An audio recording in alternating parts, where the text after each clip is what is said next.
the Minister of Finland to please come forward. Oh, it's here. If you want to put your notes here.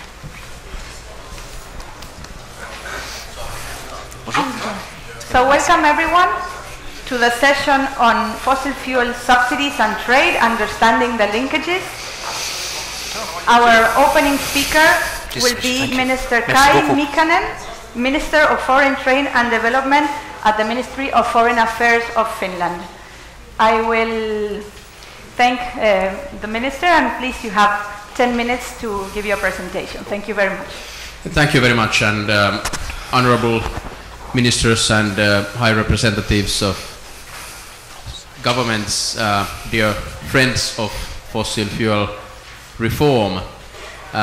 Very happy to see so many of you here right after the important speech of USTR Lighthizer, who I think that many of us wanted to hear and then rushed here, so people are still coming in, but we have to be going forward. I think the issue is of huge importance, and as I said for press here, that why it's important, it's because there is no way we could achieve Paris Agreement targets without abandoning most of the fossil fuel subsidies, and we need to do that fast, in 10 to 15 years. There is no way of achieving the crucial targets of limiting the climate warming without actually abandoning most of the fossil fuel subsidies. And the first question, of course, for each of us is that, are we committed to Paris Declaration, to Paris Agreement? Hopefully we are, at least I am, and we are in the Finnish government. The second question is that sometimes people tend to think that, okay, it's enough if we just support like wind energy or solar energy with subsidies, with new subsidies. And that's necessary part of research and development phase to get those new technologies to be tangible and real. Now they are actually real, tangible and competitive. They would be even more competitive and taking the market much faster if we wouldn't actually subsidize the old energy, the fossil energy. And again, renewable subsidies are not enough. They will not decide the question if we don't stop subsidizing the old energy generation, the fossil fuel generation. When we are talking about then what to do with fossil fuels, well, one way is that we are actually currently implementing in Finland is, of course, banning certain fuels. We are, for example, abandoning usage of coal totally by 2030 in Finland in power production and heat production.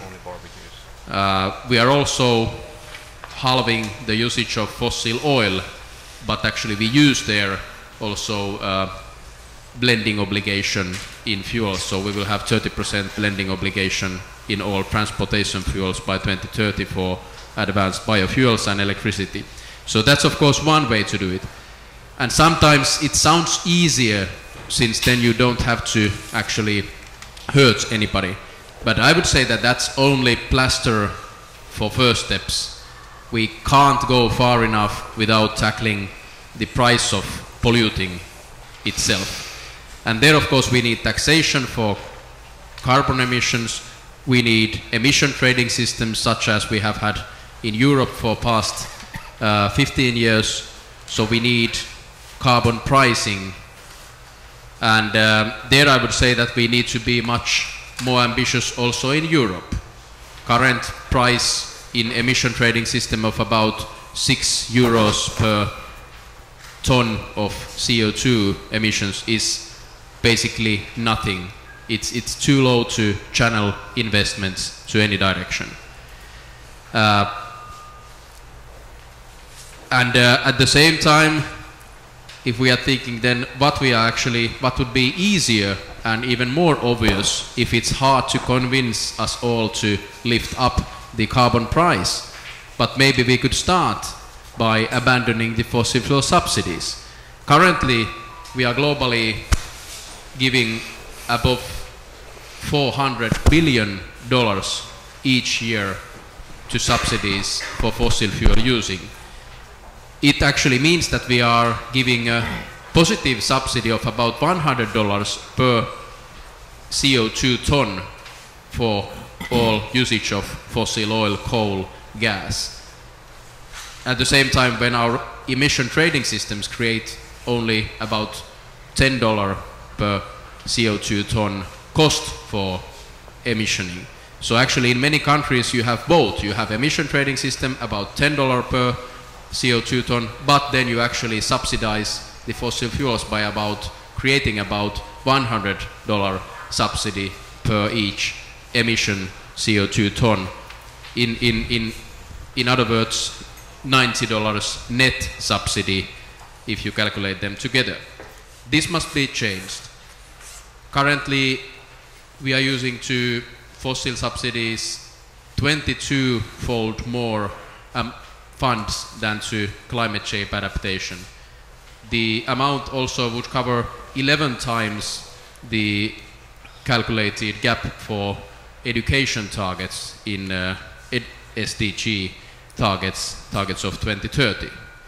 So no wonder that International Energy Agency has put fossil fuel subsidy reform very high on its list of the most urgent steps for achieving climate targets.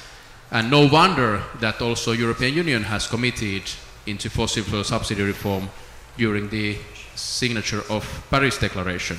But I'm just wondering why we are actually not doing very much in this front. Well, it's easy to be a bit pessimistic, but there is also encouraging remarks and signs. For instance, Ethiopia, which is also one member of this Friends of Fossil Fuel Reform group, they used to pay about $500 million per year fossil fuel subsidies still 10 years ago. It was actually 50% of the amount of their export revenue those days. And they were growing in trade deficit, importing more and more fossil fuels to the country, and actually that meant that they diverted funds from food security, health sector, education development, etc. And they finally noted that actually most part of the subsidies didn't benefit the poorest ones, as maybe many times is taught, but actually went to more wealthier urban areas in the end. Then they were ambitious and decision makers enough that they actually decided to make a reform and abandon most of those fossil fuel subsidies about 10 years ago. And now their electricity generation capacity has increased about 200%, 96% of which is renewable energy, and the economy is growing, prosperity has been developing better than before that. So you can do change also in developing countries, and it's much better to subsidize directly the income of the poorest people than to subsidize the fuel they are using, if we are talking about transport fuels or coal usage in retail markets. And this is the main part actually that I would also challenge the panel to discuss, that as the main problem is that it's in elections it's hard to convince people that increasing fuel prices are good for them. But you have to tie them then to social reform, giving support for the families better in money-wise than in supporting the usage of fossil fuel, which then actually means that the money goes to imported oil and coal, not to the families in the end. Well, then third point, what does this mean? What does this have with trade development, trade negotiations and trade agenda? Well, quite much, because this doesn't only distort the climate, but it also distorts trade, because some countries pay subsidies for fuel, some not. That distorts trade of our all. We need level playing field. That's why it's a shame for us all that, for instance, environmental goods agreement, the EGA agreement, is stuck. At the same time when 90% of the governments in the world are committed into do actions for climate things. Why EGA is stuck in this environment? We must be brave enough to push it forward. When it comes to bilateral free trade agreements, which are quite important part of the global trade arrangements currently, so there we Europeans, and especially we as the Finnish government, and I know that also, for instance, the French government has been active in this as well, we try to push more and more concrete articles and demands in the trade agreements, meaning that if we have free trade, we must have also a level playing field when it comes to fossil subsidies and the international climate commitments. This is also something that I would challenge the panel to discuss, that how we can do it in a way that we don't do the free trade agreements too wide, so wide that they won't be able to be formed and agreed about. But in the end, we need WTO as well. We need global tackling of the subsidies issues, which has been actually in the core of WTO from the beginning of its forming, but somehow with this issue, even if it links everything to climate issues, it links everything to that kind of topics that we in principle agree all, but still the results are way too little and quite bad in WTO-wise what we have done for fossil fuel subsidies. So with these words, I really want to thank, first of all, New Zealand of taking the initiative first to organize this side event, and also the initiative of forming the fossil fuel subsidies reform group in the first place, already in 2010. And I'm very happy also that there is active members in this group like Costa Rica, Denmark, Norway, Sweden, Ethiopia, Switzerland and Uruguay, and I also welcome all other nations to join us, and let's go forward, and maybe not this week, but maybe in 2 years' time we will get some tangible results also in these global arenas. Thank you very much. Thank you.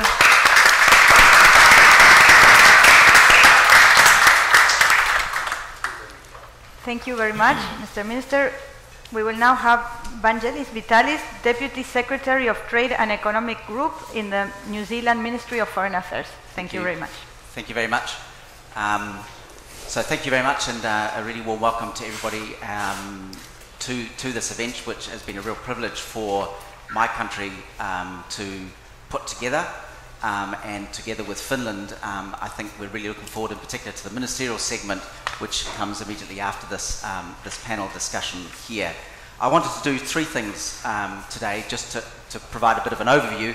First of all, talk a little bit about the linkages and in effect the importance of policy coherence between trade and environment. Second, I want to talk about the importance of transparency. And third, I want to talk about the importance of ambition. And precisely how we intend now to proceed with this in the context of the ministerial joint declaration statement that we have, where we have 12 WTO members participating now. Look, in terms of the linkages and coherence, I just want to make two quick points. First of all, in the general sense around international organisations that have spoken about fossil fuel subsidy reform, obviously the G20, obviously APEC leaders, the Copenhagen Accord, Kyoto Protocol, Rio+20, the Paris Agreement. The Addis Ababa Declaration also talks about the importance of integrating sustainable development into trade policy. So all of these are very important. And then, of course, leaders agreed the Sustainable Development Goals, and Sustainable Development Goal 12C specifically talks about the need to address the reform of fossil fuel subsidies. That brings me to the World Trade Organization. Why should we be doing this in the World Trade Organization? Clearly, there are a number of elements where the World Trade Organization can play a role.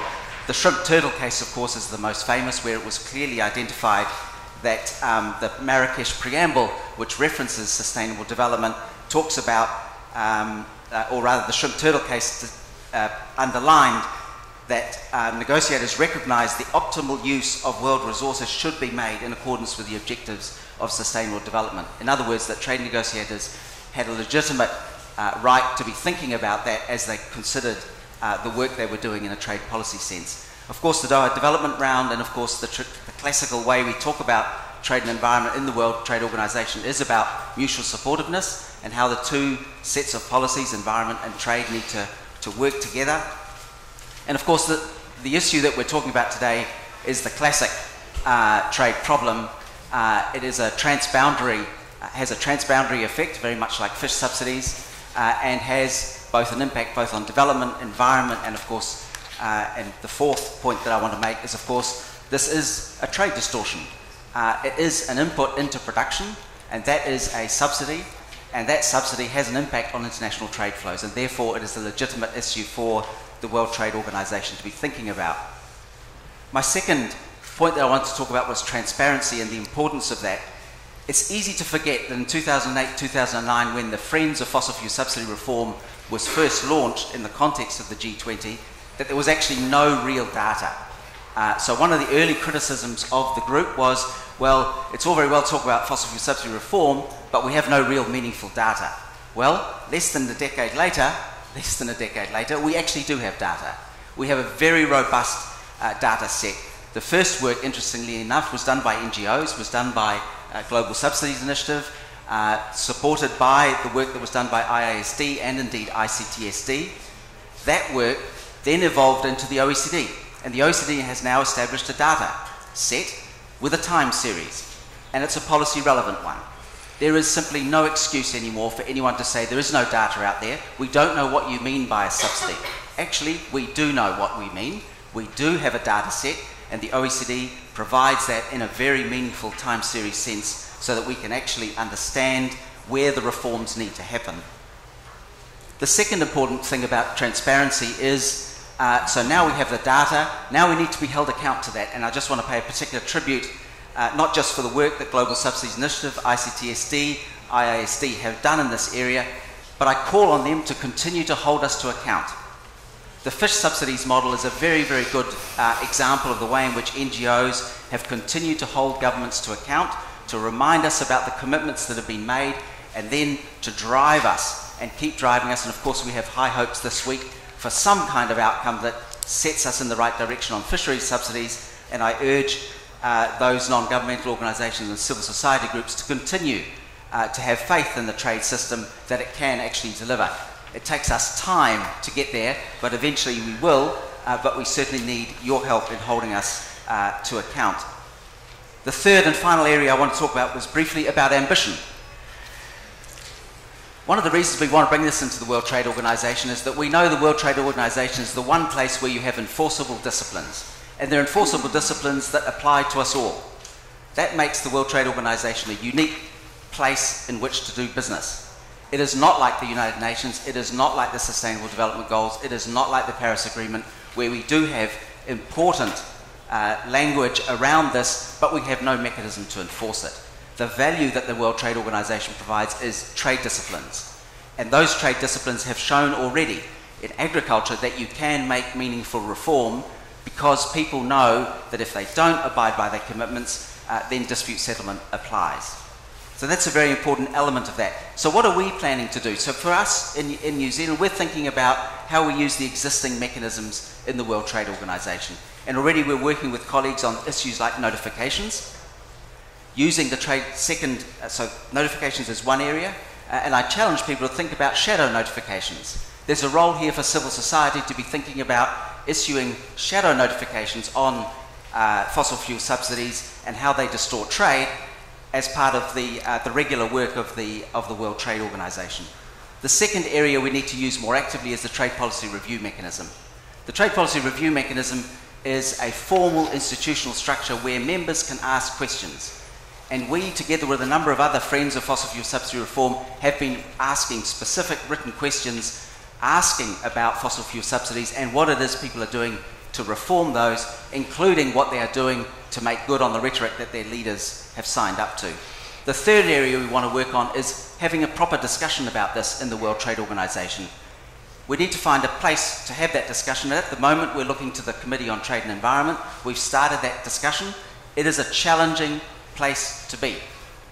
this issue does not enjoy universal support in the World Trade Organization. In fact, far from it.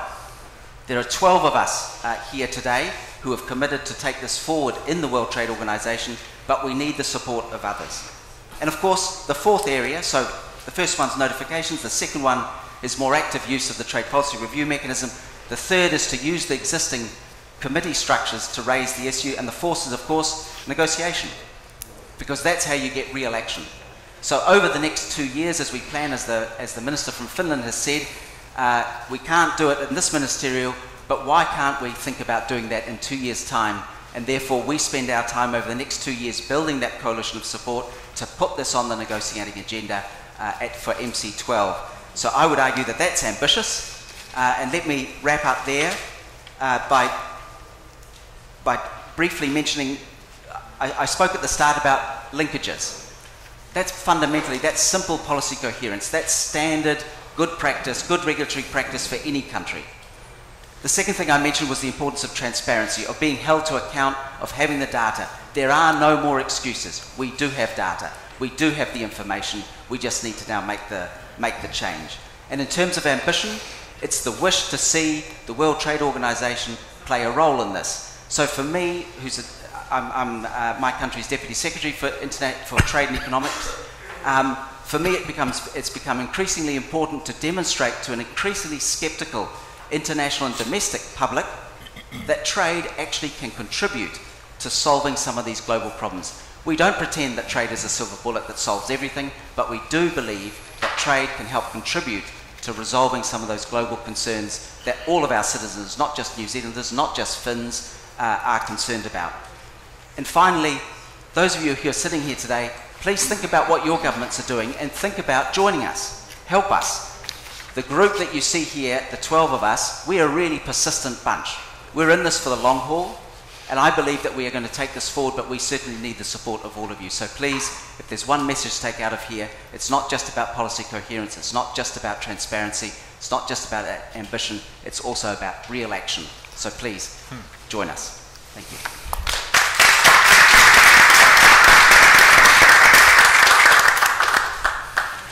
Thank you. Thank you, Vangelis. Thank you for respecting the time. I'm going to introduce myself. I'm Soledad Aguilar. I'm the National Director for Climate Change here in Argentina. And also I direct Masters in Law and Economics of Climate Change. So I don't know on what capacity I was invited, but I thank IISD and ICTSD for the invitation.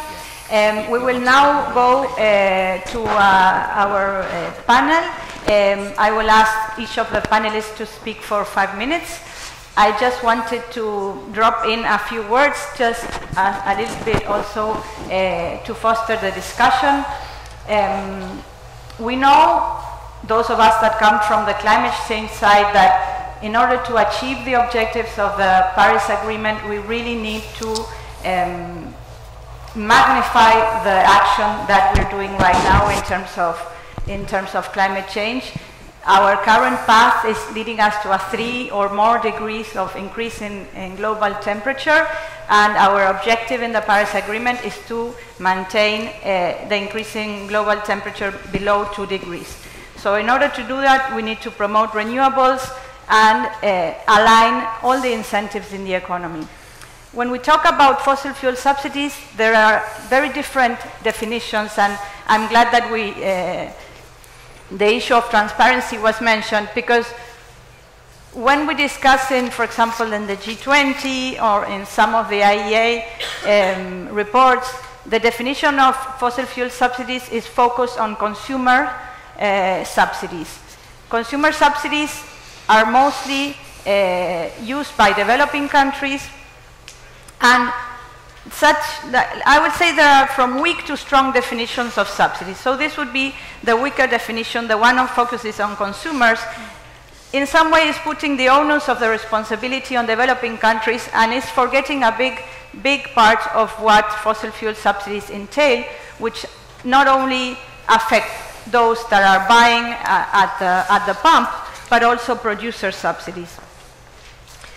The medium definitions, for example, the one used by the OECD or here in the WTO, they include all sorts of support provided by the government included support, for example, in public finance, grants, loans, guarantees that are given to the private sector to develop fossil fuel subsidies, given by state banks, goods and services. For example, if a government constructs a railway to be able to utilize its fossil fuel resources with government expenditure, that should be counted as support.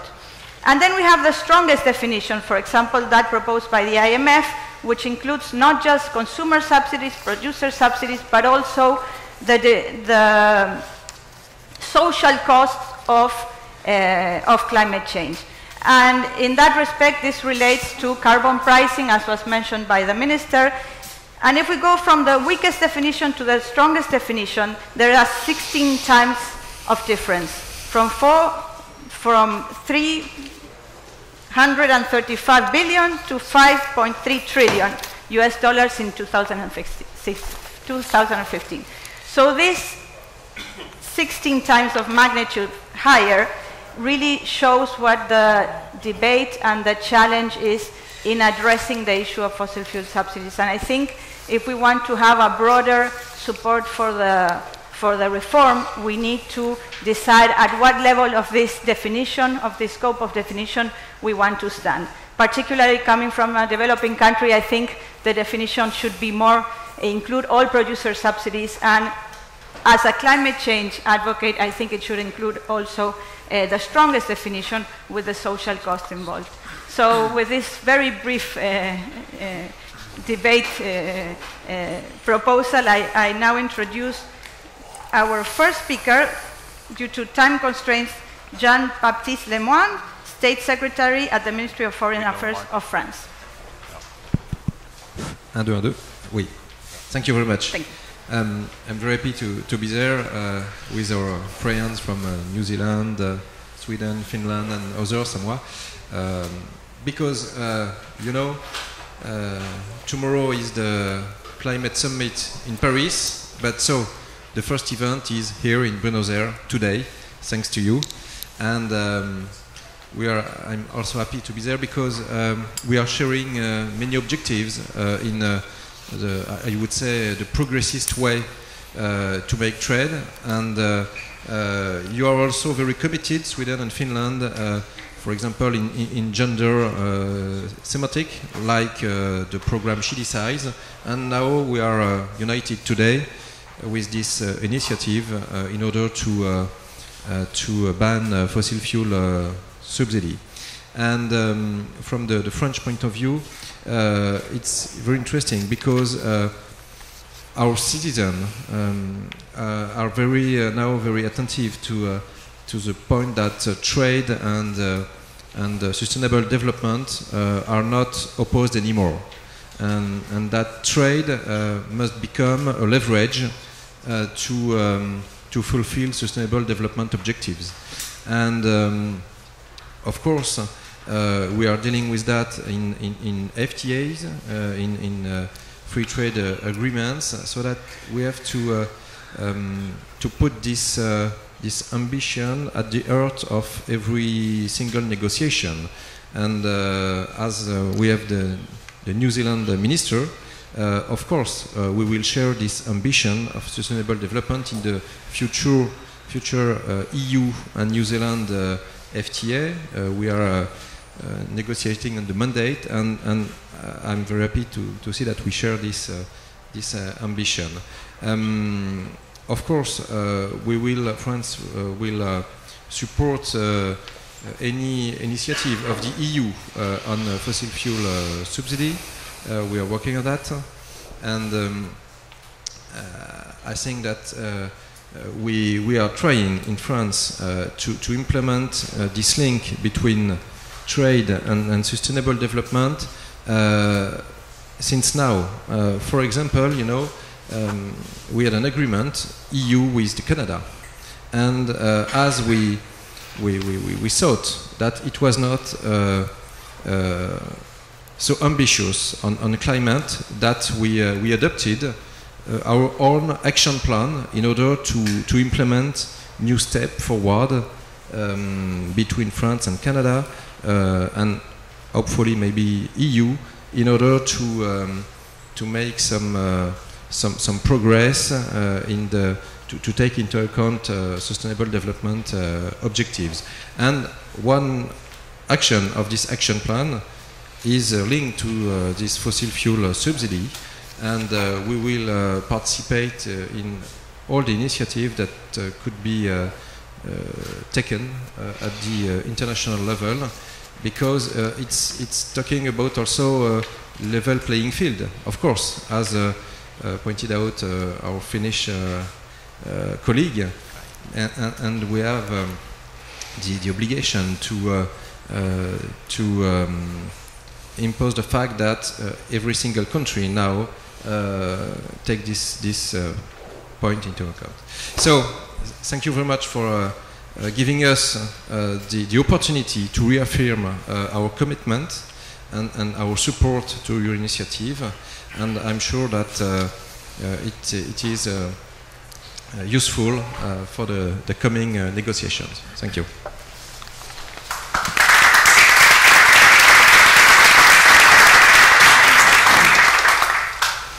Thank you very much. I think we will now have Mr. Oskar Stenström, State Secretary in Sweden. Sí, gracias, Soledad, por la invitación. Thank you very much for the invitation. This is my first Fringe meeting during this MC conference. My last meeting will be about the gender toolbox, and as Jean-Baptiste said, I think these are the two priorities from the Swedish government, and I think we in this setting also could have thought about two things at the same time, about the gender balance of who is speaking here today, but that's for the future, and to give a positive narrative. I think that is the most important message from us now, that we can clearly see that it's possible to achieve change, and it's happening. We worked a lot 10 years ago showing that it is possible to have growth and reductions of CO2 emissions at the same time.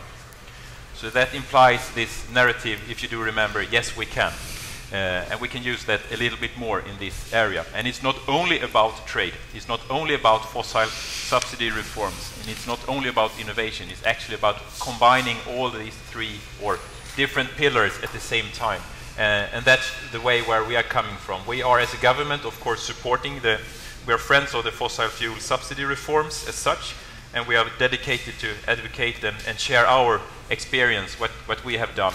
And of course, we are coming from a very fortunate situation, a peaceful situation. We have good neighbors. Kai has already been rolling out most of our plans here, one of our best neighbors, and we have almost the same energy mix. We have 40% hydro, we have 40% nuclear, and we have 20% of the renewables, sun and wind. And that gives us, of course, an enormous leverage to actually increase productions of fossil-free services and goods. But this didn't come for free. A couple of years before I was born, we had a huge oil crisis in the world. And my father's house was heated by oil, as many other houses in Sweden. But we introduced programs and incentives where we as individuals actually benefited, going from fossil fuels to renewables. And that's where we have to embark on. This is subsidies, but also think on the consumer side, investing in new technologies. And then we have to use our free trade. It would have been impossible for us. We need the free trade both ways, export, import, to get the best available technology. And of course, not to brag too much, but Sweden has a lot of key technologies in these areas. And when we are speaking about new free trade arrangement, we need access to public procurement.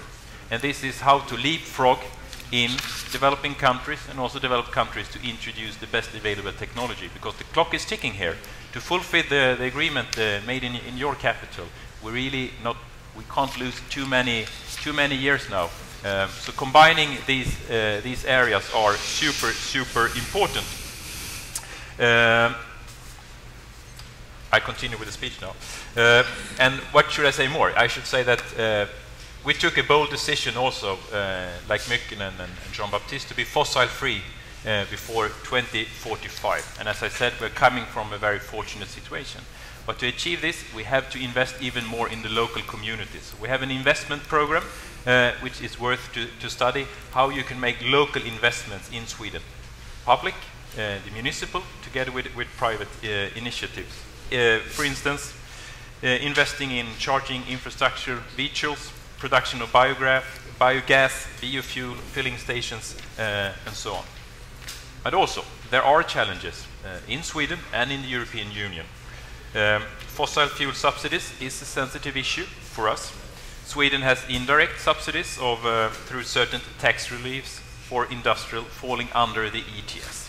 So we have to admit that we also need to walk the walk in this area, as well as some agriculture support.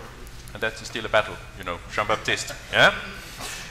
And I mean, this is through, I mean, the thought behind this is to avoid carbon leakage and to support rural communities.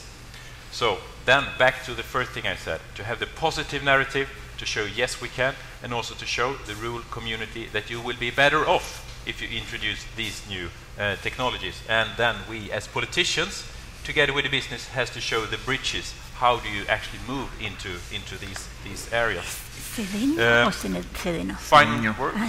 We is also a very strong advocate for setting a higher price on carbon, because that was also the driving force how we actually changed the momentum in the business sector, as Kai talked about.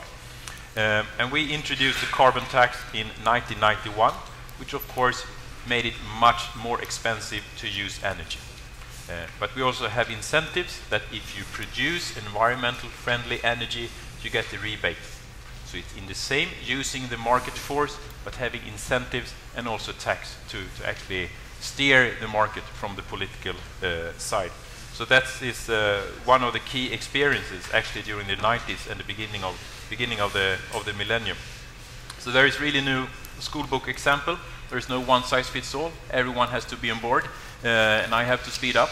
But I'm glad to share our experience and also to see how we have combined the free trade, the innovation, and also the engagement of the local community. Thank you. Gracias.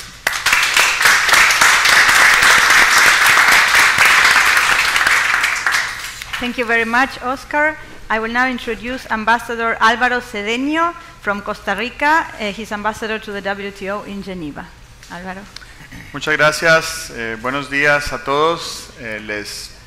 Les agradezco, estoy muy impresionado y muy agradecido con la amabilidad y la hospitalidad de este pueblo y de esta ciudad.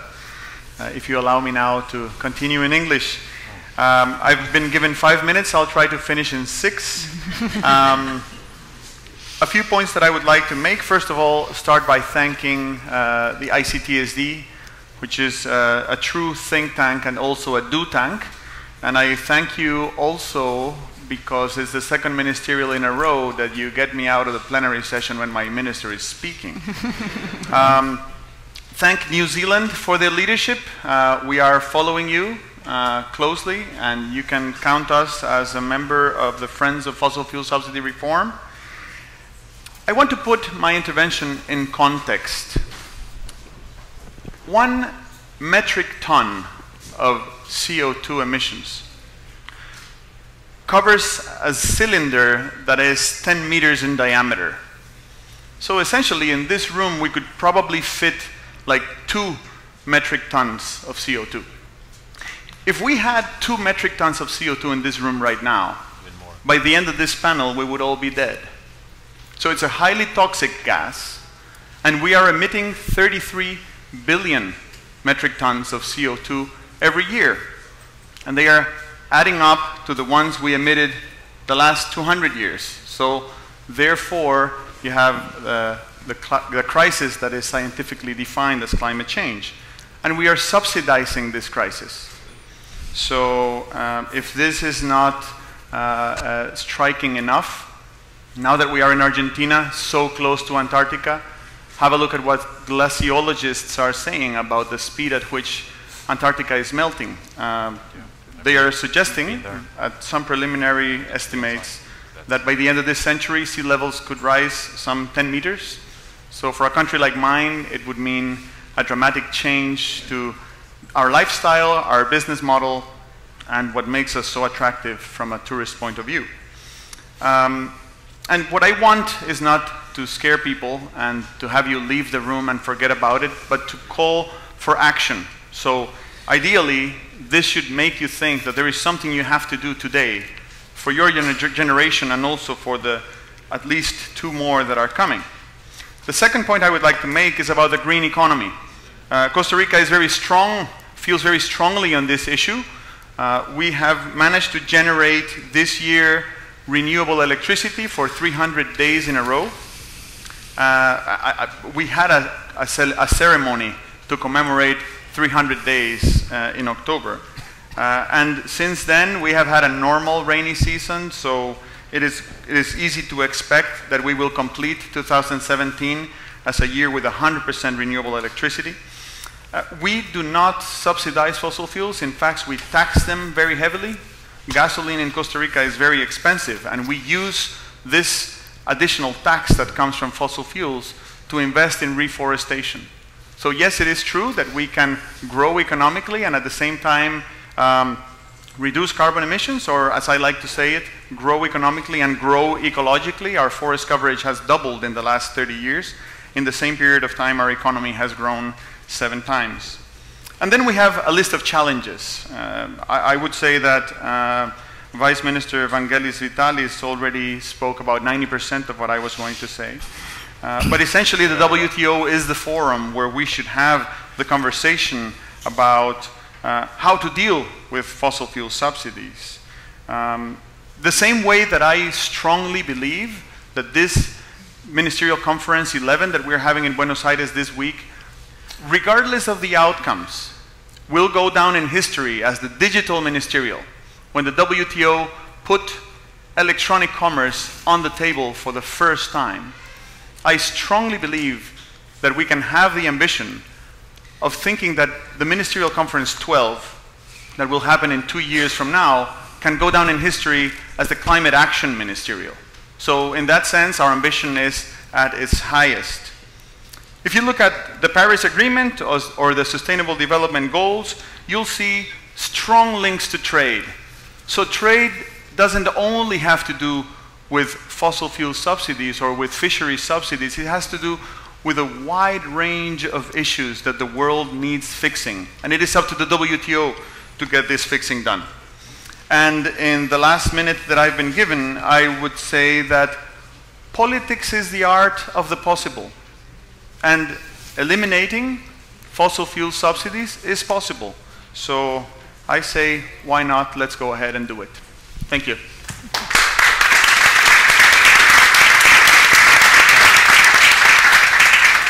Thank you very much, Alvaro. I will now introduce Peter Wooders, Director of the Energy Program at IISD.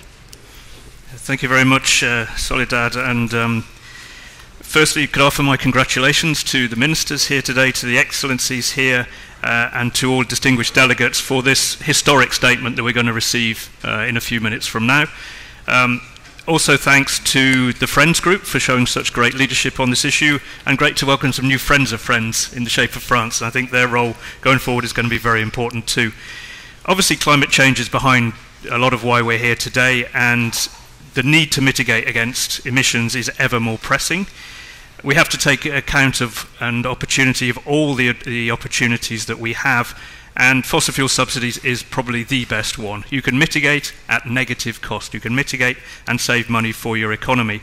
And ISD's Global Subsidies Initiative, we were set up in 2005 with 2 aims. Firstly, to understand what the impacts of subsidies are on sustainable development, and secondly, I think importantly, to help countries with that reform process, and we are keen to continue to play that role. And the basic question we have in front of us is, are fossil fuel subsidies good public policy, or are they not? We would argue pretty strongly in the energy field that almost entirely fossil fuel subsidies are not good public policy. I've been asked today to speak a little bit to transparency as an issue, but I think just to take a little step back as well is to say, well, how is fossil fuel subsidy reform progressing across the world at the moment? What needs to happen next, and what role can the WTO play within that? If we look at how reform is progressing, there's been a lot of heartening reforms recently in the last few years. We look at the transport fuel subsidies that have been reformed in India. Indonesia saved $15 billion per country per year, huge amounts of money, and that has been rolled out into other countries, including Egypt, Saudi Arabia, and others. I think it's worth pointing out that most of the reform we have seen in the past few years is to those consumer subsidies, to the prices that are kept low for consumers. They are typically direct transfers or induced transfers in WTO parlance. And I think we also know, and I'd make a strong case, that we now know how to reform as an international community. We know you need to compensate, we know about timing, we know about communications. That knowledge is out there. We do, though, know less about, there has been less progress on reform for producer subsidies, and I think perhaps that's the challenge for us now going forward, particularly within a WTO context.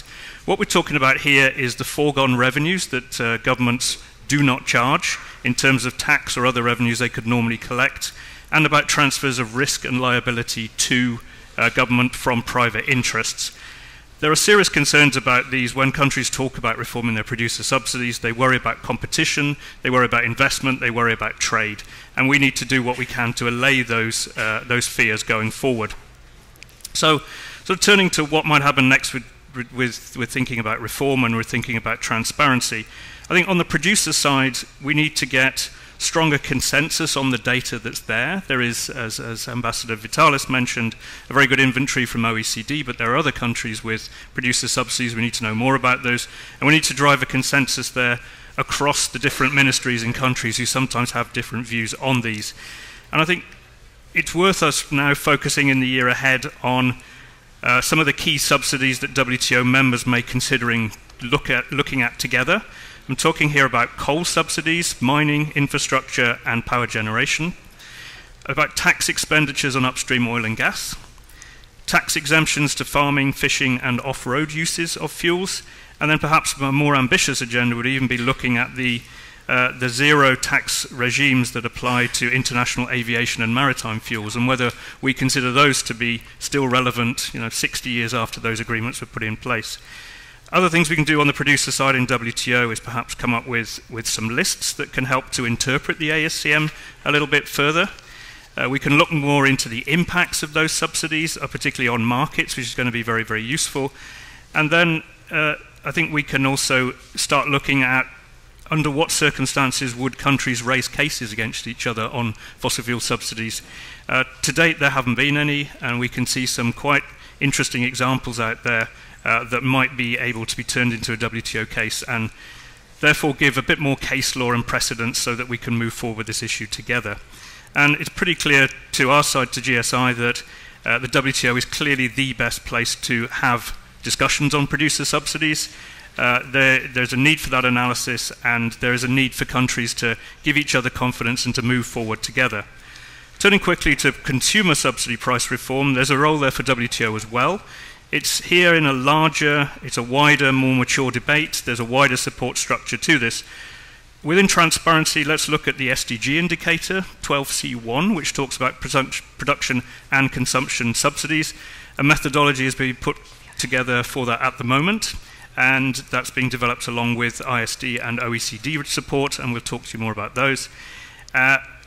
The G20 peer review panels haven't come up too much today, nor the APEC, and there's some very good work there to get some more transparency as well, including coordinating more across those panels.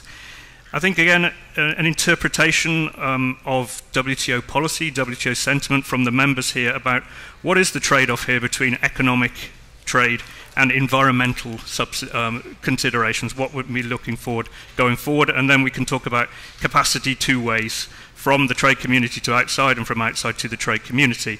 So I'm pretty convinced there's a very strong role here that the WTO can play, and that ISD, GSI and a much, much wider community are ready to support you WTO members as you look to take this issue forward. Thank you for your attention. Thank you, Peter.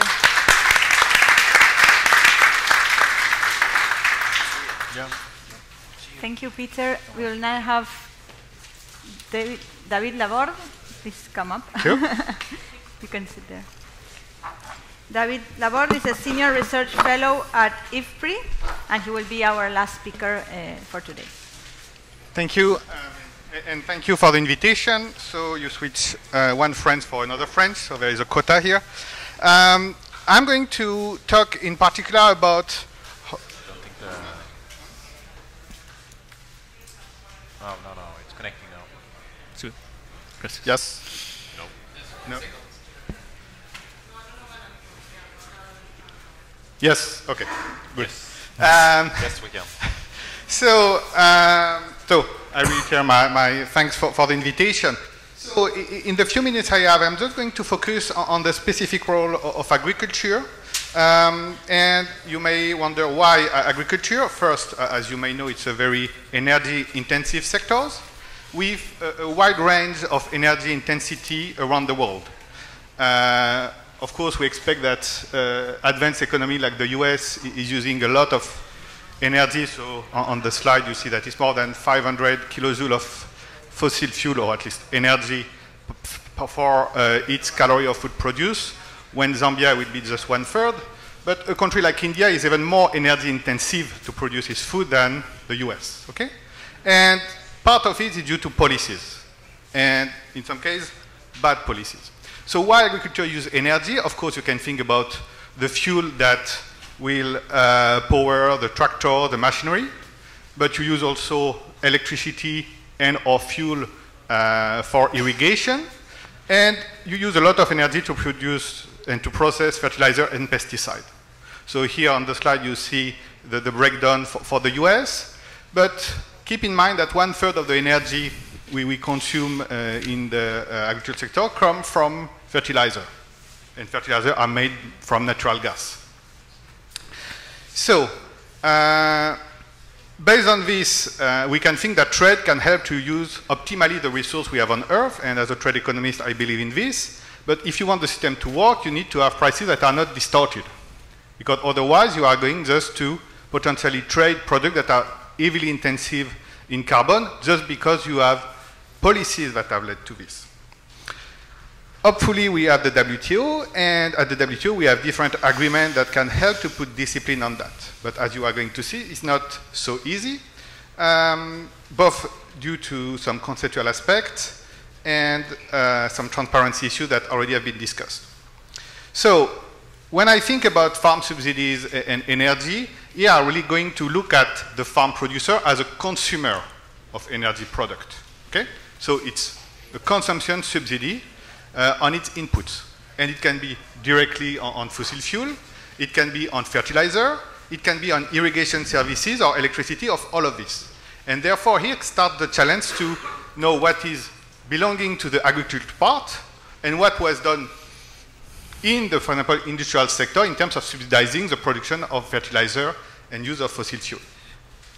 The additional challenge is the fact that in many cases we are not going to talk about subsidies but tax credit or tax rebate.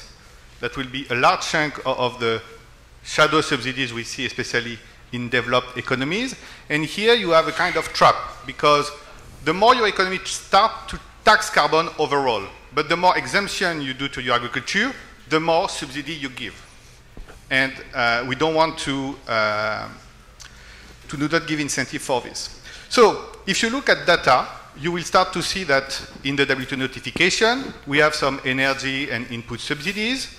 If you are a developed economy, they will be in non-product specific AMS. If you are a developing country, most of the subsidies will be put under Article 6.2, but the coverage is very limited. You have very few numbers of countries that will notify their input subsidy for fuel, especially because in many cases it's tax rebate, and they don't appear in the notification. The OECD PSC monitoring is providing much more information, but only for the OECD countries and a few emerging economies. If you browse this monitoring, you will see that basically you have $8 billion of subsidies and tax rebate for fossil fuel in the farm sector for these economies. And then you have another data set of the OECD about the fossil fuel subsidy that will give you slightly more detail, but the coverage is not identical. So we still have room of improvement. I'm going to conclude now. Here you just see, for example, how these input subsidies are splitted between the different chapters of the notification. So you see some variation here. Thank you. I can stop. Thank you very much, David.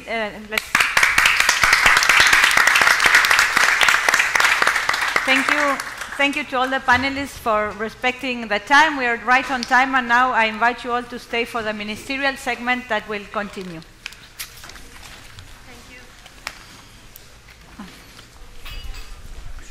Me voy al evento de Digital Divide. Very well spoken. ¿Se me cayó? Ahí está atrás. Congratulations. Okay.